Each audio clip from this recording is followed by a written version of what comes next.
this is an iHeart podcast. Guaranteed human.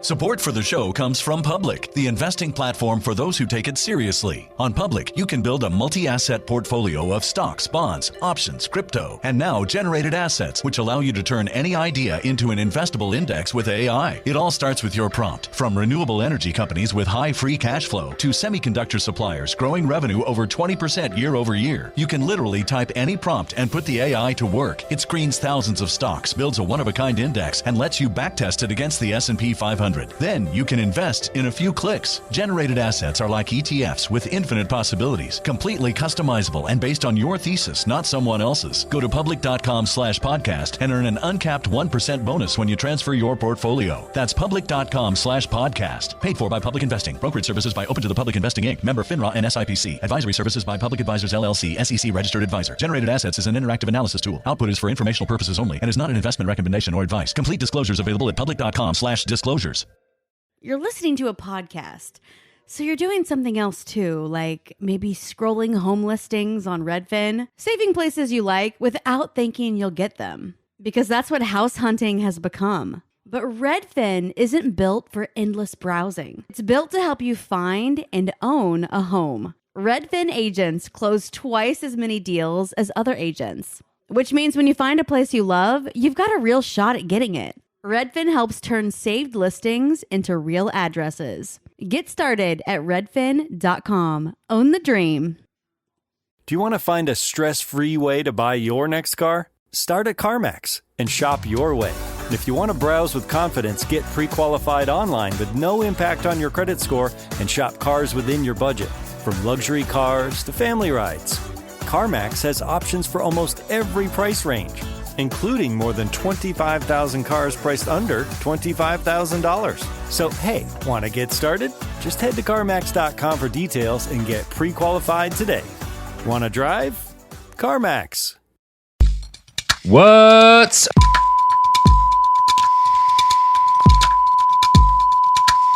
Oh boy, yeah. You know what? That might have been over the line. Christ. That might have been over the line. Robert. Yeah. Oh my God. Oof. I feel like there's some government agency we need to report me to for saying that now. I didn't know. Yeah, man. Robert, go to hell. I'm leaving. That was a step too far, huh? Well, Robert, I've we'll never bleep heard it out. you use that language ever. It's been 5 fucking years. What's wrong with you?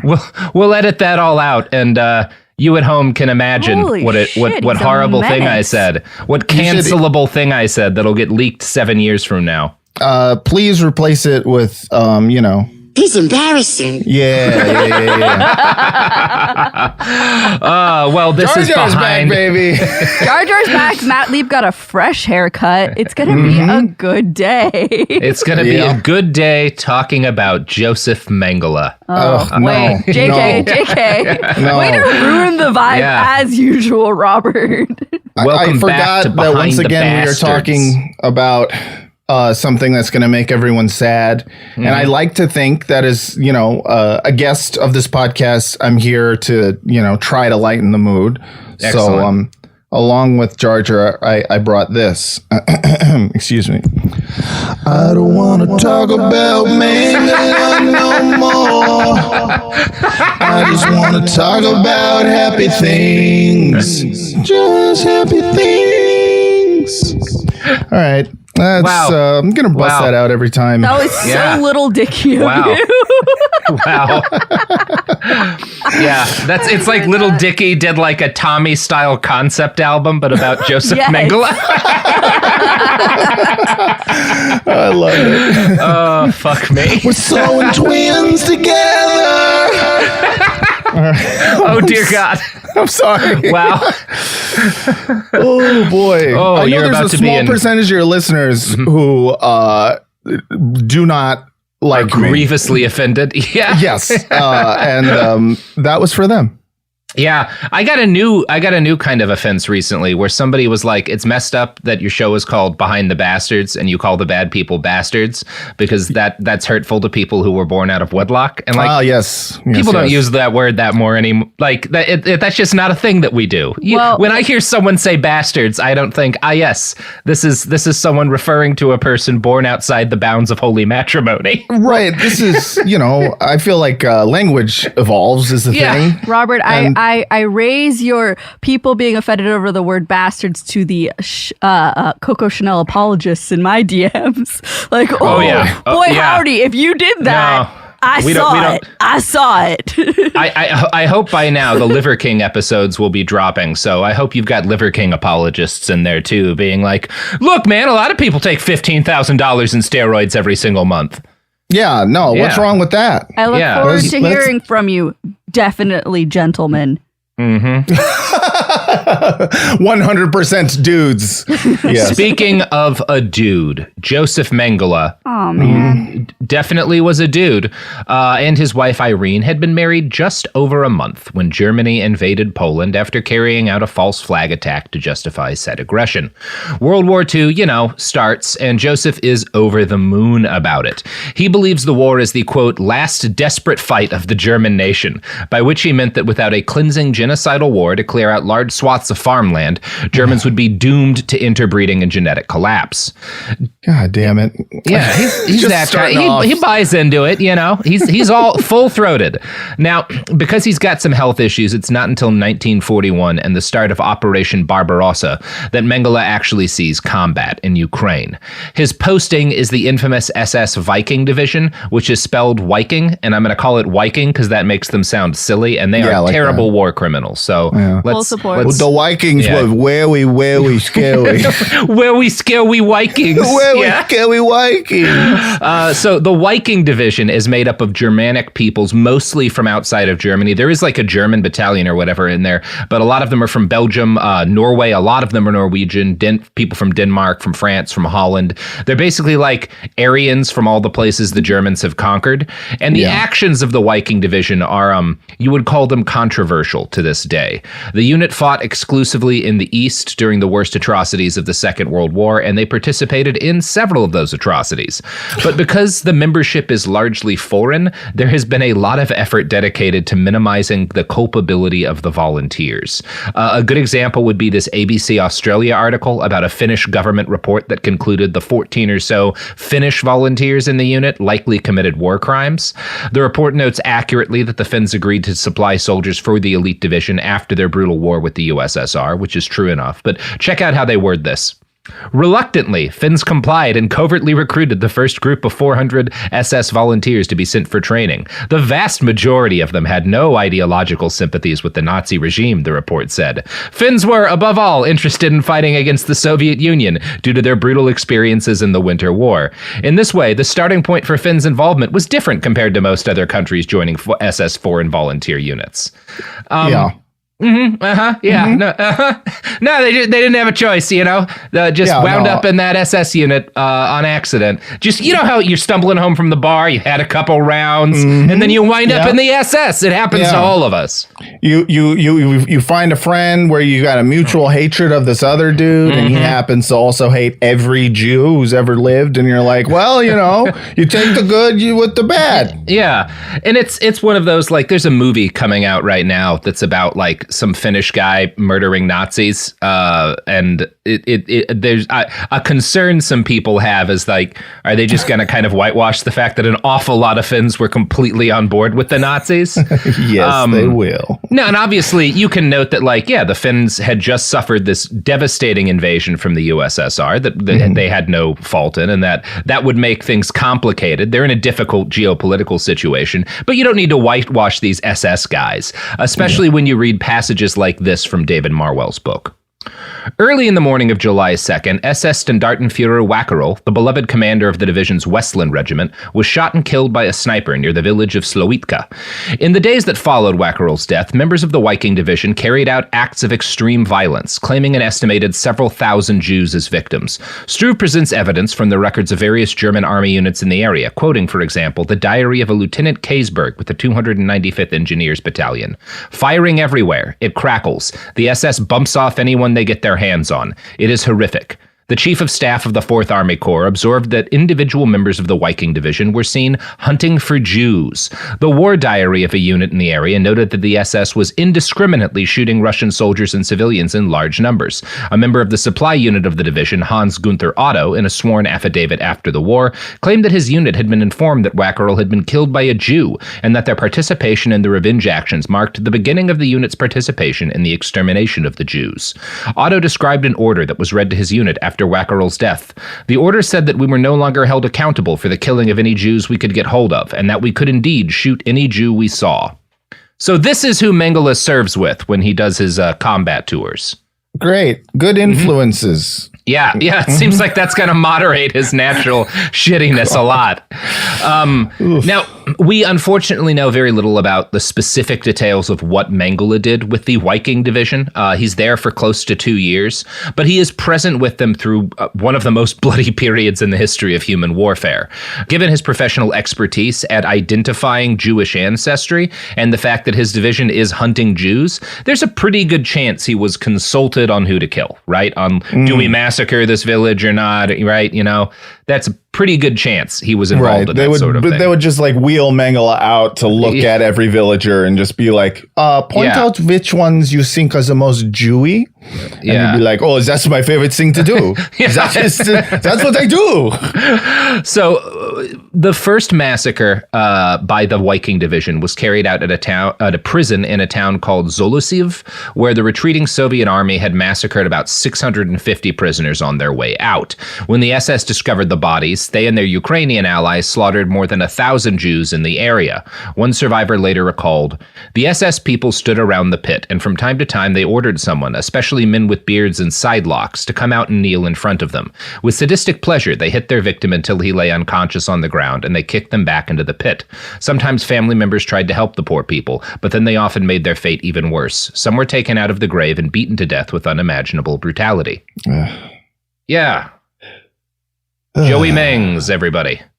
This is his baptism of fire. This is kind of known as, seen by historians who study him as like, this is what takes us from the Josef Mengele, who's like doing science that's kind of racist, but is relatively mid for its day, to the Josef Mengele, who is capable of doing the things he's going to do at Auschwitz, right? Yeah. There's a process of brutalization. You can't get a more brutalizing environment than being part of this SS division. Yeah, part of the Nazi or the Jew hunting battalion. Yeah, in the entire Nazi army, one of the worst units in terms of war crimes. Yeah.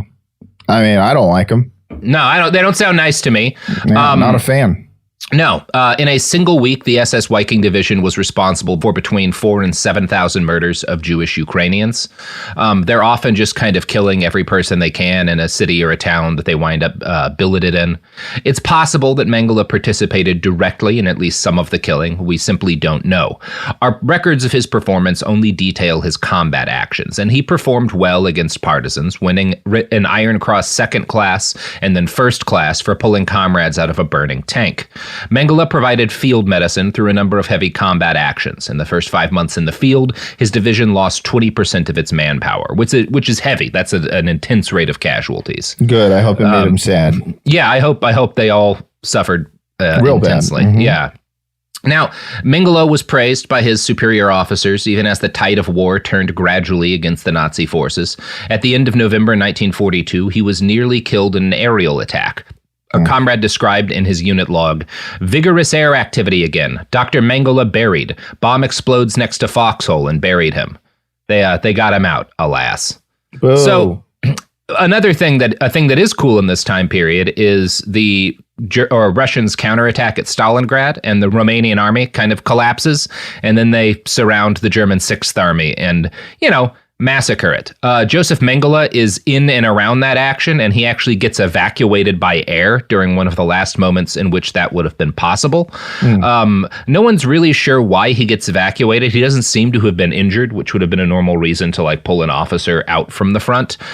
There's a pretty good chance it's just because he's a doctor. He's seen as having high value as a racial hygienist. The war in the East is failing, but the Nazi regime's race war, they felt, was still winnable, and they needed Mengele on another battlefront, a place called Auschwitz. Oh, so we're going to Auschwitz. It's only episode 3, dog. Only episode 3. Yeah, it's mostly going to be Auschwitz today. This is going to be this week is all Auschwitz. Oops, all Auschwitz. Oops, all Auschwitz. Oh boy, this isn't gonna be fun. It is not. So he gets. Sorry. He gets. Listen, it's either I don't know what to say to or that. I just start throwing SSRIs in my mouth. This is the only way to talk about Joey Mengs, is with a lot of reverb. So he gets evacuated. He's in Berlin for a little while before he gets his next assignment. And he gets in touch with his old boss, Ottmar von Verschuer. And Ottmar is now running the Kaiser Wilhelm Institute for Anthropology. So he makes Mengele a guest scholar there, on his as he's recovering from being at the war front. And Mengele continues to aid Verschuer in his work on an ad hoc basis. Von Verschuer had taken over for the previous Nazi in charge, Eugene Fischer, as part of an agreement between the two men that race science had now advanced to an exciting new era, one in which the study of heredity could now look at traits like criminality or heroism or work shyness or industriousness and determine with scientific precision to what extent those traits were caused by heredity or by environment. The missing piece of the puzzle was that heredity science, as they saw it, still could not explain how a genetic disposition became a physical trait. In his book on Mengele, Marwell quotes historian Hans Walter Schmuhl.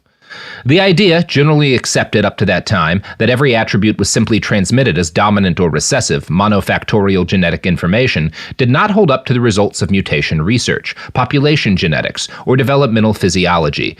Thus, Mendelian genetics was giving way, in the words of the day, to higher Mendelism, which presumed much more complicated mechanisms of heredity. Now, part of why the Nazis are confused is that a lot of the things they saw as traits simply are not behaviors or traits that have a genetic component, or just aren't traits at all. You have to consider the Nazis considered criminality a trait, and their definition of a criminal was kind of broad, right? Yeah.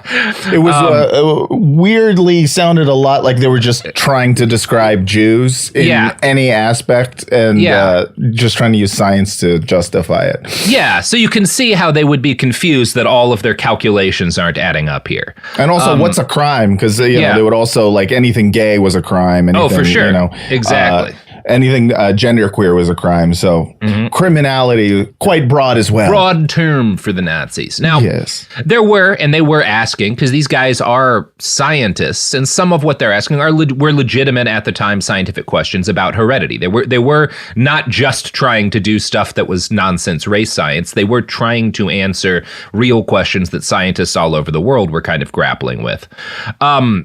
The pseudoscience here, though, is pretty complex and not worth kind of delving into in much more detail. So we will continue to focus more on the personalities. Verschuer and Fischer, both highly regarded race scientists, were obsessed with unraveling the mystery of heredity. So they made an agreement, and Verschuer gets made the head of the institute because he's really good at getting funding and support from the Nazi state. I'm going to quote again now from Marwell's book, although he himself here is largely quoting the work of a historian named Sheila Faith Weiss. In pursuit of this new paradigm, argues Weiss, a combination of experimental research on animals and humans was necessary. She writes that Dahlem Institute scientists could provide the necessary human clinical supplement to the ongoing experimental work in the developmental genetics of normal and pathological traits in animals. Mengele's 4-month association with the Institute in the winter and spring of 1943 laid the foundation for a crucial link between the scientists at the Institute and a colleague who could be instrumental in supplying all manner of human specimens and data to advance their work. So they hit this point where they're like, in order to do more heredity research, the only way to properly do this is to study a bunch of humans. And that kind of study is going to involve dissection. It's going to involve autopsies. It's going to involve finding people who have rare, different kind of genetic disabilities and studying their bodies after they die. If you were to do that legitimately, using only bodies that people had willingly donated after their deaths, well, you're not going to actually be able to do that science at the rate at which these Nazis want to do it. They're going to need a supply of human material, and that is where Josef Mengele is going to be useful to them. So, God, it's so fucking depressing, bro. Yeah, these are the Mengele episodes. Yeah, these are. They sure. Listen, people gonna die? Oh, I'm sorry. You can cut that one. No. How about this one instead? Misa Bustin'. It's Jar Jar saying Misa Bustin'. That's always nice. It's nice to remember the finer parts of life as we delve into this darkness. So Joey Mengs gets assigned to work at Auschwitz in the May of 1943, and we don't exactly know why, because they get rid of a lot of their documentation around Auschwitz shortly after this period. It is likely, and Mengele's son would later say that von Verschuur basically pulled strings to get him appointed at Auschwitz. It is worth noting, doctors were never forced to work at death camps. Not one of the SS doctors who worked at any of the death camps was there on pain that they would be punished. You didn't even suffer career consequences for refusing to work at a death camp. It was entirely up to you if you did this work. Normal empathy was like, I'd rather not. Yeah, I get it, bro. It's dark out there. It's fucked up. It's fucked up, bro. Me neither. It is often errantly stated that Mengele was the chief medical officer at Auschwitz, but this is inaccurate. His direct supervisor was the chief medical director at the camp, and Mengele is more accurately viewed as basically the number 2 man in terms of like the medical system at Auschwitz. Gerald Posner credits this errant reputation to the fact that Josef was a workaholic, as well as one of the few SS men there who had seen combat in the East. Mengele frequently referred to his combat experience, and he quickly developed a special aura in the camp because of his frontline fighting, which contrasted sharply with the desk careers of the other doctors. Mengele coupled his combat status with a workaholic devotion to his duties. While other Auschwitz doctors did no more than was required of them, Mengele was always undertaking new projects and extra responsibility. And one example of an extra responsibility he took on was eradicating a typhoid epidemic that occurred at one of the barracks soon after his arrival. Now, for reference, Auschwitz was made up of several labor camps, each with a different set of barracks generally divided between men and women, but also between inmates from different regions.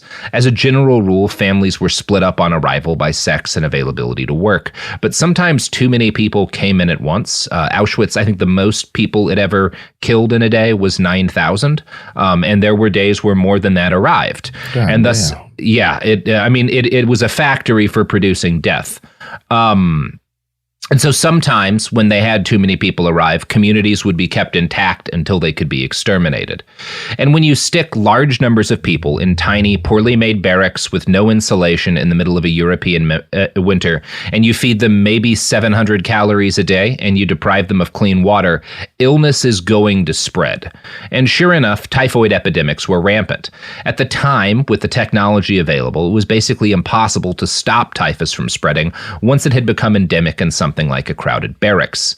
This had been an intractable problem for the camp administration prior to Mengele's arrival, and the SS saw this as a serious issue, not because they cared about the comfort and safety of prisoners, but because typhoid just spreads. You know, the SS can get typhoid from the prisoners at the barracks, right? So you have to do... Typhoid can't even tell who's Jewish or not. It's really messed up. It's like we're all the same species. I don't understand it. We're going to have to do more science. Unfortunately, yeah. So something has to be done, and Josef Mengele is going to be the guy to do it. And I'm going to quote now from a memoir by a Jewish doctor educated in Germany named Miklos Niezli. Miklos is interned at Auschwitz with his family and forced to work as a medical officer there by Dr. Mengele. And here are his recollections of how Josef fought the typhoid outbreak. The quarantine camp, C camp, D camp, and the F section were terribly overcrowded, despite the quotas which were filled daily for shipment to more distant camps. In the Czech camp, both the children and the aged had been greatly weakened by their 2-year ordeal. The children's bodies were mere skin and bones, and the elderly prisoners were so weak they could scarcely walk. Both had to relinquish their places to new arrivals who were still strong enough to work. During the preceding weeks, their situation had steadily worsened. When the first Hungarian convoys began arriving, their rations had been sharply reduced. Then a few weeks later, when the stream of new deportees had swelled to flood proportions, the camp authorities had found themselves faced with a serious shortage of food. As usual, their remedy had been both drastic and efficient. They had practically suppressed the Czech camp's rations altogether. Hunger had reduced the prisoners to raving, moaning maniacs. Within a few days, their already weakened organisms had disintegrated entirely. Diarrhea, dysentery, and typhus had begun their deadly work. 50 or 60 deaths a day was normal. Their last days were spent in indescribable suffering, till at last a death came and set them free.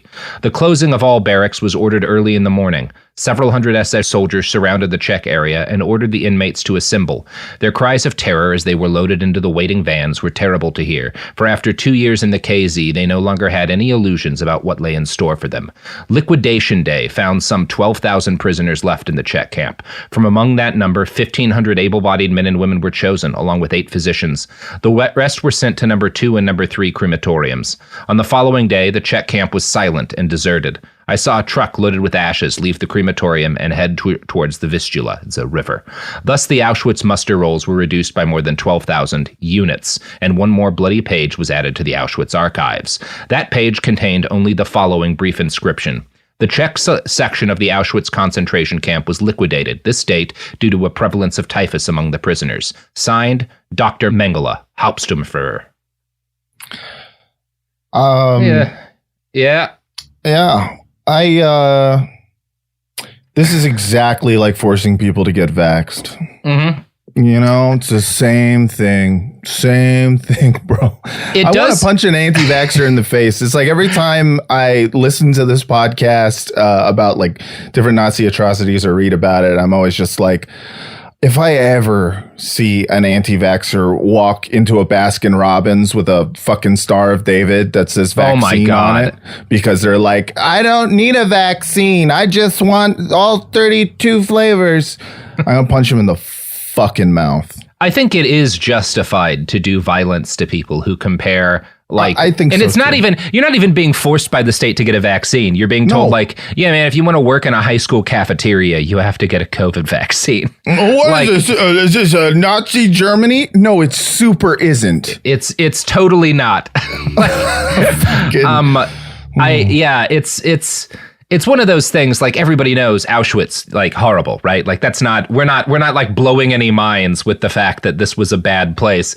But when you actually dig into, like, I recommend, if you want to get an actual degree of personal physical context for what it was like there, Miklos Niezli's memoir, Auschwitz, A Doctor's Eyewitness Account, is short.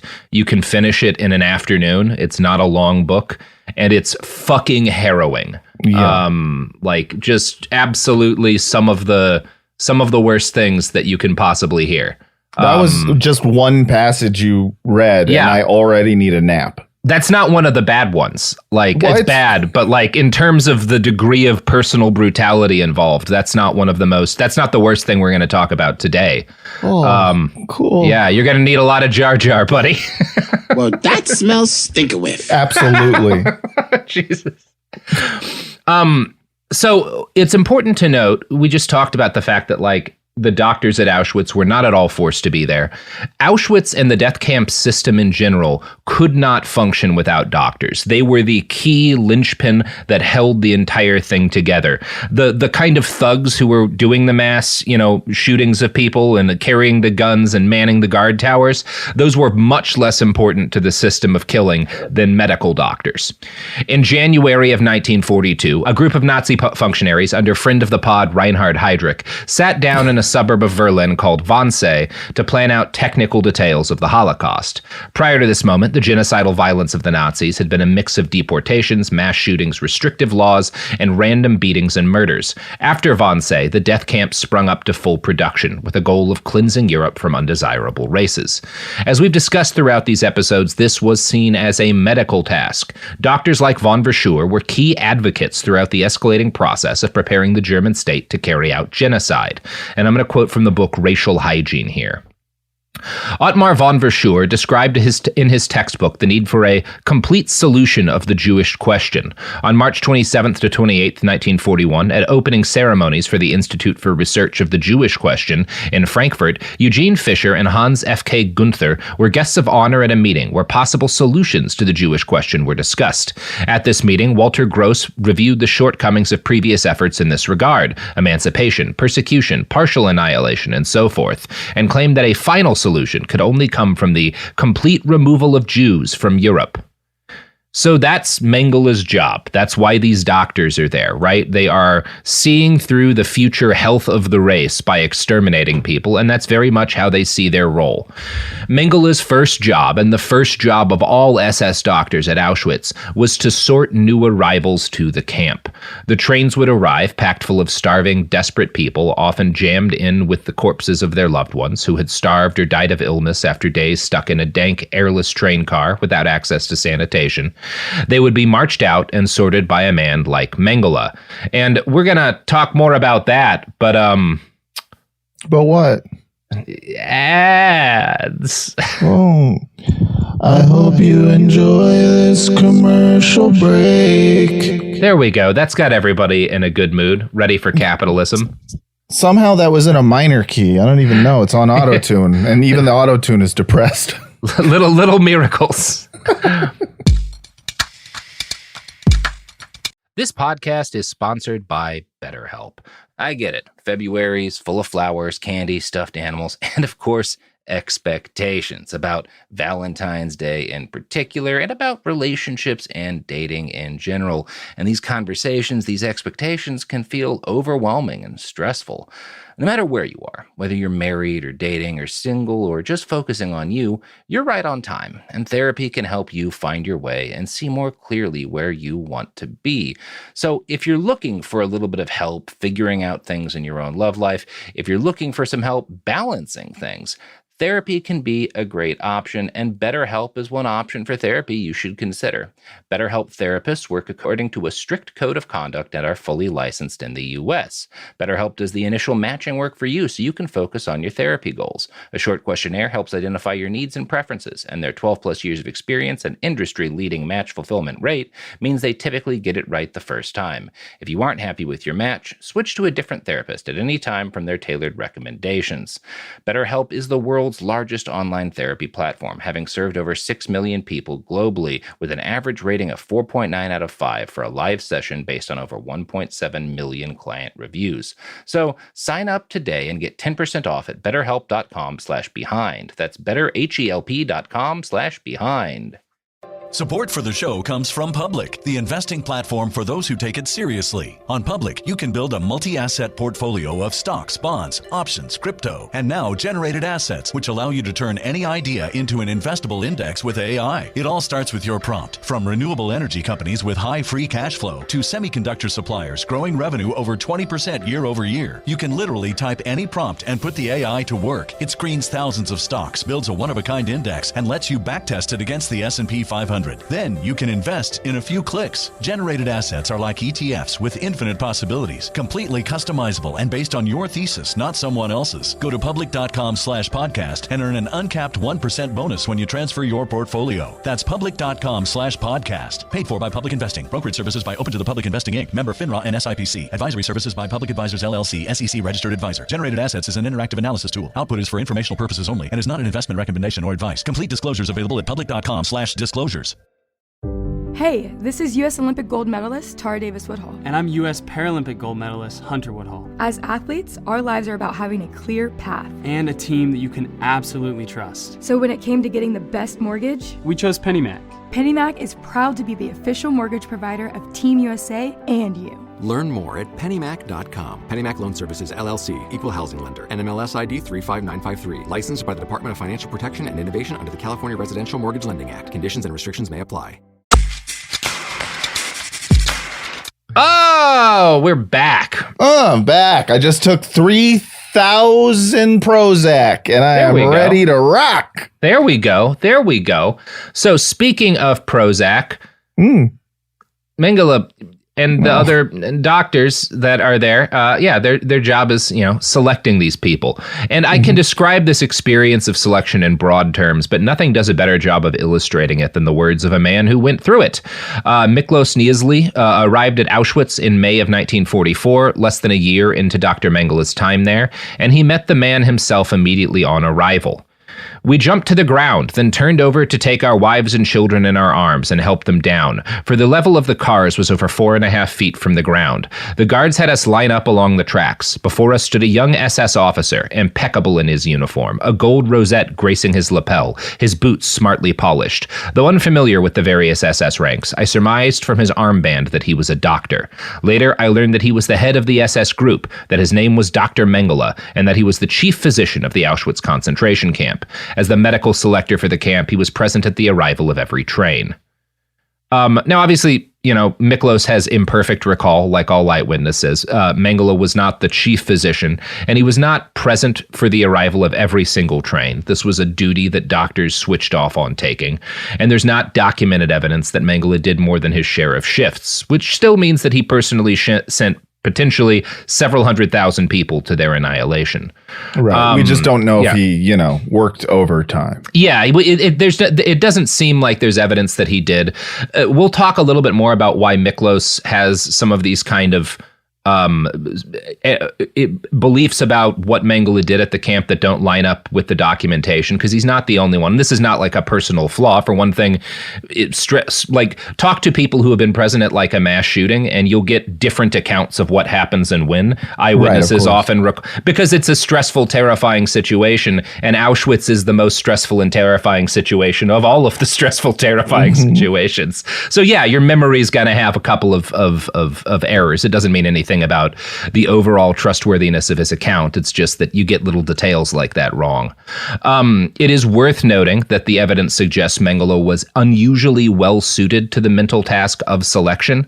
Dr. Ella Lingens, who was also interned at Auschwitz, later noted that Josef handled the duty with less stress than his colleagues. Quote, some, like Werner Rode, who hated his work, and Hans Koenig, who was deeply disgusted by the job, had to get drunk before they appeared on the ramp. Only 2 doctors performed the selection without any stimulants of any kind, Dr. Josef Mengele and Dr. Fritz Klein. Dr. Mengele was particularly cold and cynical.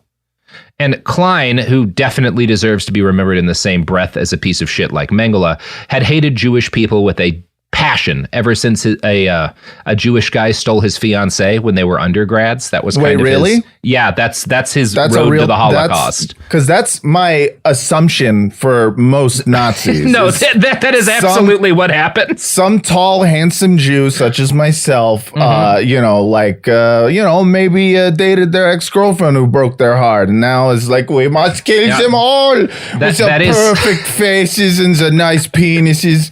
So that is bragging. That is definitely the case for Dr. Fritz Incel Klein. Klein was known to brag that he liked the smell of the crematoria. Lingens talked to Mengele about his own opinions on the subject, and she claimed she's one of these doctors who's forced to work at the camp because she's a prisoner. There are a lot of these folks. Lingens talked to Mengele about his own opinions on the subject, and she claimed, quote, he once told me that there are only 2 gifted people in the world, Germans and Jews, and it's a question of who will be superior, so he decided that they had to be destroyed. Yeah, see, this is like underneath all of the, now granted, my entire or at least most of my personal dealings with anti-Semitism has been like chuds online, but it does seem very rooted in I don't want to say they're jealous, that they're fucking jealous of us, but it does seem like a lot of it is just like, they're so smart and so funny, and all the girls like them, and me, I'm just so nice to all the girls. I'm too nice. I need to be mean. And then they read Jordan Peterson, they start cleaning their room, they start doing racial hygiene, and then Bob's your uncle. Yeah, that's the way it goes. Yeah. God almighty. So it's one thing to kind of give an overview of how the selection process worked, which is harrowing enough.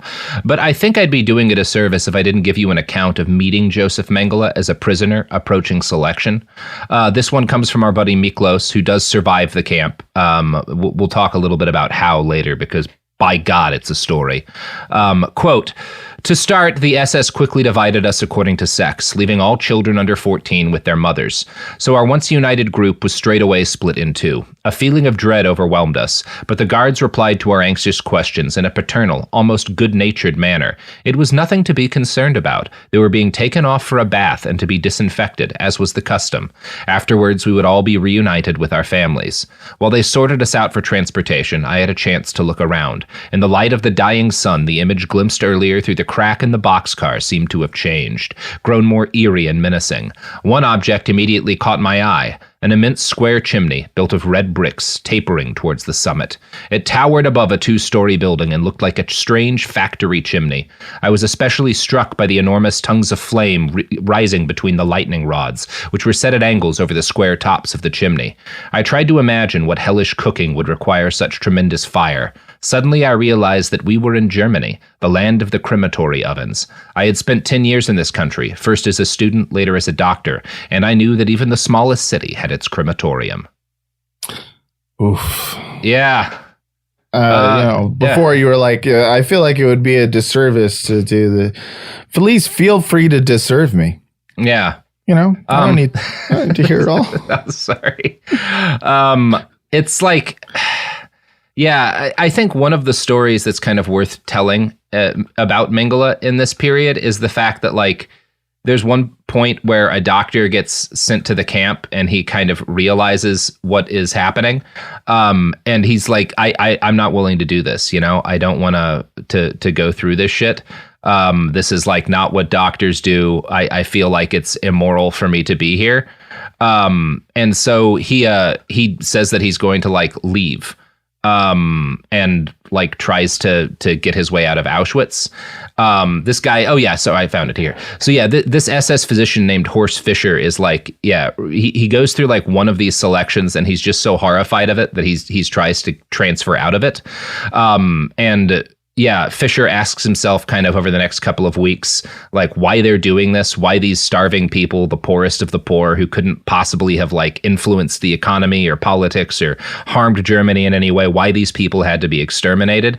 And as he's like trying to leave the camp, he asks Mengele these questions that he's been asking himself. And Mengele responds, "It was precisely from this reservoir of people that the Jews drew new power and refreshed their blood. Without the poor but supposedly harmless Eastern Jews, the civilized Western European Jews would not be capable of survival. Therefore, it was necessary to kill all Jews." And one of the things that Mengele does is he takes this questioning doctor and he starts doing like selections with him in order to like talk him up throughout the process until eventually the guy is willing to continue the job as an SS physician. So he actually not convinces him? Yeah, he talks him into it. Ugh. Yeah. Weak-minded bitches, dude. Yeah, I mean, they're Nazis. Just like, it's like he gets close to like feeling something close to human fucking sympathy. To recognize the dimensions of the horror that he's been complicit in. And Mengele is like, nah, bro, you're good. Like, let me walk you through why we need to be doing this. Jesus Christ. So our friend Miklos, who we've been talking about, is lucky by the standards of Auschwitz. His daughter is old enough to work, and so she and his wife are sent to the right, so they don't get murdered immediately. Meanwhile, he gets pulled out of the mass of prisoners, along with several other doctors among the crowd, by Josef Mengele. The SS was always shorthanded, and they needed men and women with proper medical skills, even if those men and women were Jews who were condemned to die. Miklos and the other doctors who suited Mengele's need became part of what was known as the Sonderkommando. These special units, to translate their name literally, were used to handle most of the dirty work of actually executing the Holocaust. They would drag bodies out of the gas chamber and incinerate them. They would sort out things like gold fillings and take other possessions from the dead. It's one of the worst things imaginable that you could be forced to do. Now, to keep the commando functional, the SS allowed them to take things like canned or preserved food from the dead and often alcohol. The commando also found it easy to acquire gold and jewelry, which they were able to use sometimes to bribe guards for things like newspapers. These were Nazi newspapers, but they were still like, they gave you some kind of outside context as to how the war is going, like what is happening outside of Auschwitz. And this and alcohol are pretty much the only thing that kept these people functional. Miklos basically says every night we kind of drank ourselves into sleep. Into a stupor. Yeah. Well, how else do you do this job, right? Right. Well, I mean, fucking Mengele is going completely sober, just like whistling. He's not bothered by this, is kind of the thing about Mengele. Most of the SS are also drunk, right? The other doctors are hammered. Like everyone working this, Miklos writes a lot about this one specific SS guy who's like the trigger man. Like whenever they need people shot, this guy, I think he's a captain, will like just go and shoot them in the head. And he does this all day. And he's like, he's one of the nicer Nazis to Miklos. And he's clearly just like drinking himself to death while he's doing this job. Yeah. But not Mengele. For Mengele, this is like an unparalleled career opportunity, right? And that's how he treats it. So each of these Sonderkommando units, obviously you can't do this job for very long, right? Like for one thing, your brain won't handle it. Right. And for another, the SS doesn't want these people, because they have extra privileges, they don't want them around long enough to potentially execute, as they eventually will, some sort of sabotage. So every Sonderkommando was wiped out every 4 months, and the next commando unit's first duty was disposing of the corpses. So Miklos, when he takes this job, knows like, I've got 4 months to live, basically, because I've gotten picked for this job. That said, he occupied a special position. Like other slave doctors, he would help to care for workers who took ill and keep track of things like the outbreak of typhus. One of the fucked up things is that like when workers come in sick to the doctors here, they have to try to hide whatever's going on, because Mengele pays attention to everyone admitted to the camp hospital, and if you're not getting well fast enough, or if it looks like you're going to be immediately killed, right? Like, so they have to be extremely careful. A big part of what the Sonderkommando do, because they have more access to like luxury goods and things like medicine that they take off the dead, is they will like bribe SS guards with gold that they take from the dead, and then use that to go into the camps and distribute medicine and food to some of like the people in the barracks. It's the only reason some of the people who lived through Auschwitz is that, these people in this impossible fucking position use this relative level of privilege that they have to save some of their fellow inmates. It's bleak. Quite. So, Mengele needed Miklos in particular because he was a skilled human dissectionist, right? He is a doctor who has pathological experience, like he is trained to do medical pathology labs and stuff.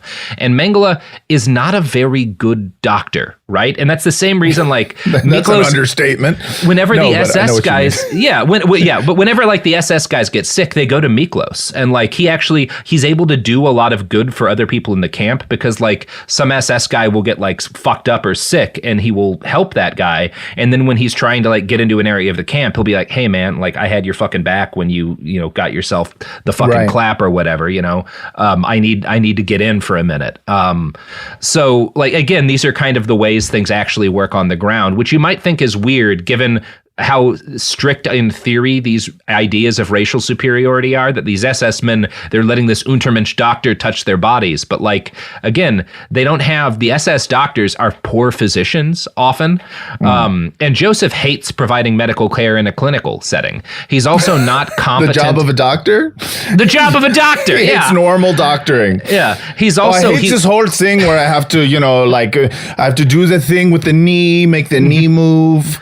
I have to take their vitals. I like the part of doctoring where we just do fucked up shit. That's really what I'm into. I got into this to sew people together, and now everyone wants me to fucking just put band-aids on people. What is this shit? You know what this shit isn't? What? The ads that support our podcast. That's true. It isn't that. It couldn't be any less that. Yep. Support for the show comes from Public, the investing platform for those who take it seriously. On Public, you can build a multi-asset portfolio of stocks, bonds, options, crypto, and now generated assets, which allow you to turn any idea into an investable index with AI. It all starts with your prompt. From renewable energy companies with high free cash flow to semiconductor suppliers growing revenue over 20% year over year, you can literally type any prompt and put the AI to work. It screens thousands of stocks, builds a one-of-a-kind index, and lets you backtest it against the S&P 500. Then you can invest in a few clicks. Generated assets are like ETFs with infinite possibilities, completely customizable and based on your thesis, not someone else's. Go to public.com/podcast and earn an uncapped 1% bonus when you transfer your portfolio. That's public.com/podcast. Paid for by Public Investing. Brokerage services by Open to the Public Investing Inc. Member FINRA and SIPC. Advisory services by Public Advisors LLC, SEC registered advisor. Generated assets is an interactive analysis tool. Output is for informational purposes only and is not an investment recommendation or advice. Complete disclosures available at public.com/disclosures. Hey, this is U.S. Olympic gold medalist Tara Davis Woodhull. And I'm U.S. Paralympic gold medalist Hunter Woodhull. As athletes, our lives are about having a clear path. And a team that you can absolutely trust. So when it came to getting the best mortgage, we chose PennyMac. PennyMac is proud to be the official mortgage provider of Team USA and you. Learn more at pennymac.com. PennyMac Loan Services, LLC, Equal Housing Lender, NMLS ID 35953. Licensed by the Department of Financial Protection and Innovation under the California Residential Mortgage Lending Act. Conditions and restrictions may apply. Tired of spills and stains on your sofa?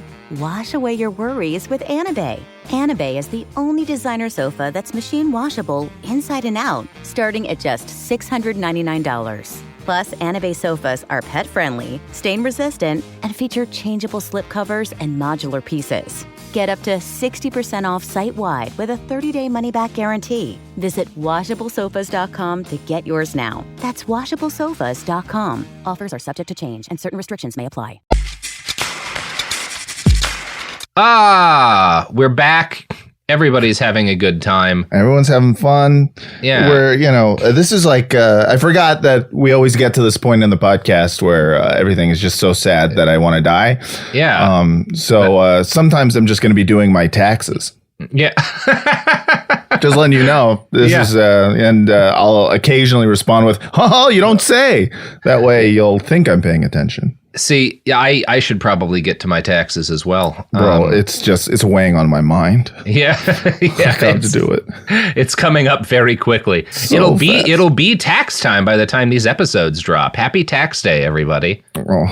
See, that's the nice thing about studying Josef Mengele is it makes the taxes seem a lot less unpleasant. Honestly, it really does. I was thinking that exact same thing. I was like, I'm like stressing out about this. There's so many other worse things in the world than getting all my documents together. See, that's the one solid that Josef Mengele did all of us. Thank you, Joey Mengs. Thanks, You're Joe. welcome. Good Flies away on a broomstick. So Miklos takes this job that's offered to him, and he kind of nods his way. Mengele makes a bunch of threats that, like, if you're not good enough at doing these dissections, I'll send you away to the labor camp and stuff. This is like, you have to think about what an impossible fucking position Miklos is in, because he has no idea if his wife and daughter are still alive. Ugh. Like, they've been immediately separated. He has no contact with them. He's quickly told when he meets with the other Sonder commander, they're like, yeah, man, they're going to kill us all in like 3 months. Like, that's just what they do every couple of months. Have some fucking gin. get through the night. So yeah, he goes for like weeks. He has no answer to the question of what's happened to his family, and he's just being handed bodies to dissect by Dr. Mengele. We'll talk more about that in a little bit, but for right now, it's worth digging into exactly what Josef was doing at Auschwitz. The work of carrying out selections and ordering the massacre of typhoid patients was, of course, enough to qualify him as a bastard. We've already met the bastard threshold some time ago. Yeah, the bastard threshold has been far surpassed, in my opinion. We hit that at the latest during the Operation Barbarossa. Yeah, I mean, I thought I have a pretty low bar for bastards, so he been a bastard, dog. Yeah, he leapt right over that low bar. Mm-hmm. So let's talk about what he was doing here. We talked about what he did with those typhoid patients, but that's not why he's famous for being the angel of death. And for an overview of that, I'm going to quote now from the Urologic History Museum in an article talking about Nazi experiments at Auschwitz. In the first phase of his experiments, Mengele subjected pairs of twins and people with physical handicaps to specific medical examinations that could be carried out on the living organism. Usually painful and exhausting, these examinations lasted for hours and were a difficult experience for starved, terrified children, for such were the majority of the twins. The subjects were photographed, plaster casts were made of their teeth and jaws, and their fingerprints and toe prints were taken. As soon as the examinations of a particular pair of twins or dwarf were finished, Mengele ordered them killed by phenol injections so that he could go on to the next phase of his experiments, the comparative analysis of internal organs at autopsy. Although gynecology was not his specialty, Mengele conducted experiments on pregnant women. He had them infected with typhoid in order to determine whether or not the children would be born with the infection too. Ruth Elias was pregnant when she was transferred from Theresienstadt to Auschwitz. She said, "I delivered a big, beautiful blonde girl, but Mengele ordered that my breast be bound so that, as he said, we can see how long a newborn baby can survive without food." After watching her baby suffer for several days, a female Czech doctor gave Elias a syringe with an overdose of morphine to end the child's agony. I'm gonna go hug my baby real quick. There's a lot of that. Some of the most unsettling stories about Mengele are the things that make it clear that, like, he's not this, like, unhinged, unchecked, like, vehicle of maliciousness. Right. Evil is for him, it's a technology, it's a tool. It's like picking up a screwdriver, because there are stories where he will carefully and in an excellent advanced medical fashion deliver a baby and then immediately send the mother and baby off to the gas chamber. And it's it's so fucked up, because it's like we like to imagine, especially someone as, twisted as this fucking guy, being Jigsaw. Yeah. But he's like if Jigsaw were fucking boring. He's like if Jigsaw were in, fucking marketing. If Jigsaw were a middle manager at a firm that produced murdered people. Right. Yes. And he is doing some bad stuff, but he's doing some bad stuff at like the administrative, like middle manager level. Right. Like that is the thing kind of that he is doing. And often he does kill people. He does do some of these, like, he'll inject chloroform into people's hearts so that they can be killed and autopsied. But a lot of the killing and a lot of the butchery is just other doctors who are better that he has as slaves, that he makes them do the work for him, right? Like, he's delegating a lot of this. And these doctors, by the way, like, absolutely no moral judgment on them. They are participating and helping him carry out fucked up experiments so that they can save as many people as possible, like through the crack. And they are saving lives. It's literally the worst position a human being could be put in. Like, they're performing. Other than doing this podcast. Yeah, other than doing this podcast. So a lot of Miklos's work at Auschwitz involved autopsying dozens of twin pairs of children who had been killed by the Nazis. Popular accounts, as we've talked about a little bit of Mengele's butchery, go wider than this. You will find claims that he sewed sets of twins together as part of some mad experiment, and that he injected colored dyes into their eyes to make them change colors. Yeah. And this is where we get to the stuff about Mengele that's not entirely accurate. Some of the more lurid experiments that he's accused of undertaking either didn't happen or just weren't as crazy as they sound. Mind you, all of this is bad science, but the work that Mengele did at Auschwitz was not considered unhinged or disconnected from the work of the broader German medical establishment. Rather than being a mad scientist conducting horror at Auschwitz like some sort of demented musician, he was, as we've said, a mid-level piece of an engine of scientific quackery that needed body parts, and lots of them, to further research into heredity. And we are going to talk about that and a lot more, but I feel like we've hit our limit for this episode. I've hit my limit for the next 15 years. Yeah, this is too much for me. No, I'm fine. I'm good. We'll for the next time we have you on, Matt, we'll find some guy who, like, I don't know, convinced people to drink horse piss so they'd grow muscles. That's my favorite. Yeah, we'll get one of those guys in here. Do an episode on Mr. Hands. Have you done him? Oh no, that's a good one. Yeah, fucked to death by a horse. That's heroes fun. Of the old internet. Yes. No, this is so obviously. I think we started by talking about this, but like people keep asking for Mengele over and over. Of course. Like, number one, as we've said, it's not responsible to just do Mengele, because that's kind of falling into this great man of history. Like, oh, he was this one terrible guy who happened to get a job where he could hurt people. No. He was part of a massive engine of medical tyranny that was created by the Nazis as part of like their racial plans. And he was tied in directly to mainstream medical, like the mainstream medical establishment of his time. And that's an important part of his story. But also, like, this is just so much worse than most of our episodes. There's not like these, moments where he's never silly. Like, he's never ridiculous. He's like, which only makes him more evil. It's he's a quiet, competent monster. Yeah, it's the worst kind of evil because, he's not even occasionally stepping on a rake and hitting his face, Yeah, Donald Trump is evil, but you get those moments of beautiful comedy where he gets arrested or something. Yeah. Yes. And this guy is just, he's the worst type of evil. He's the type of evil that makes me want to do my taxes. Yeah, That's real evil. This episode has been sponsored by the Internal Revenue Service, the IRS. We don't seem so bad now, do we? Oh, yes. The IRS, who has, at this point, my endorsement. I'm a big fan of the way you make me think about other things. So pay your taxes on time. I think, I think it's time to end those 13 years of sobriety I have, guys. JK, I'm just playing. Yeah. I'm gonna just kind of sit and stare at the wall for several minutes. I'm gonna hug my child. And I'm gonna remind you that if you like podcasts, I do the Wire rewatch podcast, Pod Yourself a Gun. We do The Sopranos, and now we're doing The Wire. And it's a lot of fun. And it's a good time. Everybody have fun. Yeah, listen to that. I'll be on your Wire podcast soon. Yes, you will. Yeah, we'll lighten the load a little bit. Absolutely. It's got its depressing moments, but not so much. Yeah, man, none compared to this shit. Yep. All right. Bazumba.